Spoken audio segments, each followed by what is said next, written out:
Lottery ভিত্তিক ভর্তি প্রক্রিয়ার বিরুদ্ধে অবস্থান নিয়ে বিক্ষোভ কর্মসূচি পালন করেছে রাজুক উত্তরা মডেল কলেজের শিক্ষার্থীরা। সকালে ভর্তি পদ্ধতি পরিবর্তনের দাবিতে কলেজের প্রধান ফটকের সামনে তারা এই কর্মসূচি পালন করেন। শিক্ষার্থীরা জানান, লটারি পদ্ধতিতে ভর্তি সম্পূর্ণ ভাগ্য নির্ভর। এতে মেধাবী ও পরিশ্রমী শিক্ষার্থীরা ন্যায্য সুযোগ থেকে বঞ্চিত হচ্ছেন। তারা মেধা ও যোগ্যতার ভিত্তিতে ভর্তি প্রক্রিয়া পুনরায় চালুর দাবি জানান। সমাবেশে অভিভাবকরাও যোগ দেন।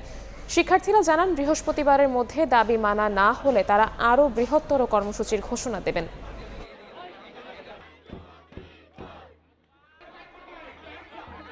তোমার তো প্রপার যোগ্যতা নাই, তুমি তো রাজুকে পড়ার জন্য তুমি তো এলিজিবল না। এই ধরনের জিনিসগুলো যখন একটা স্টুডেন্টের কনস্ট্যান্টলি ফেস করা লাগে, তখন আপনার বুঝতে হবে যে হচ্ছে তার মেন্টাল হেলথটা কোন লেভেলে যায়। লটারি সিস্টেমকে টোটালি বাতিল করে অ্যাডমিশন সিস্টেমকে চালু করতে হবে। বৃহস্পতিবারের মধ্যে আমাদেরকে পারমিশন দিতে হবে, আমাদের কলেজকে পারমিশন দিতে হবে যে আমাদের কলেজ আগামী ডিসেম্বরে যেই ছাত্রদের ভর্তি নেওয়া হবে, এদেরকে অ্যাডমিশনের ভিত্তিতে ভর্তি নেওয়া, অ্যাডমিশন টেস্টের ভিত্তিতে ভর্তি নেওয়া হবে।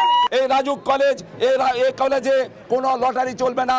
আমরা অভিভাবকের পক্ষ থেকে বলছি, এই লটারি বাতিল করতে হবে।